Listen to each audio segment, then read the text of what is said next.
In 1939, scientists discovered this thing. What is that? What is that? Wait! In the Antarctic region. Now, I have some beef with the people that made the video through which I discovered this creature, and this is because of the remarkable lack of research that has gone into this specific entry in this list of top 10 strange things found frozen in ice Antarctica. And so I'll let this play through, and then we can see what we're dealing with. At a depth of 1,100 feet, American archaeologists made a truly terrifying discovery. They came across an unknown creature that didn't resemble any other living being known to people. The length of this creature was about 8 feet.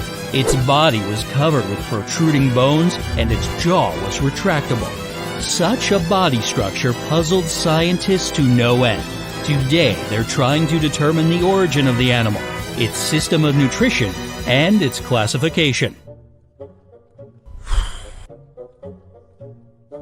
Bright side?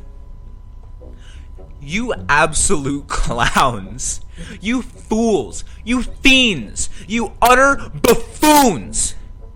This is called the Eulogisca gigantea. It's a type of scale worm that's about 20 centimeters long. And now listen, I'm no scientist, but I can tell you a few things about this creature with a single picture and then later on a single Google search. 1. The beak of this creature suggests that it ate other animals, presumably vertebrates or crustaceans, to puncture and crack bones or shells. The retractable jaw is similar to that of a moray eel's second pharyngeal jaw, which can actually come out of its mouth. This further suggests that it was a hunting animal. Number 2, the lack of eyes and the lack of protection on the underside of the animal suggests that it lives near the ocean floor, where it wouldn't be attacked from the bottom, and also where it wouldn't need to rely on sight to hunt its prey. Number 3, the brush-looking things on the side of this animal wouldn't be used to combat low temperature since it's nowhere else on the body. That means that it would probably be used for transport and movement, and this is further solidified by looking at other scale worms who also use this in the same way. It was clearly a scale worm, a marine relative of earthworms, which is also called a sea mouse. Number 4, there are also other species, 4 in fact, that are in the Eulogisca genus, as well as other animals in the Polynoidae family, which also has these scale worms. And guess what they eat? Crustaceans, snails, starfish, etc. So guess what? I was right.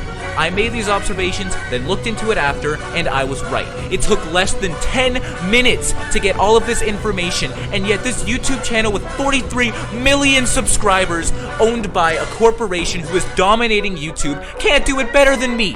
Which, 1, means that I'm superior, obviously, but 2, means that they don't put in any effort to researching the topic that they're talking about, which is stupid considering that they're a YouTube channel that relies specifically on information.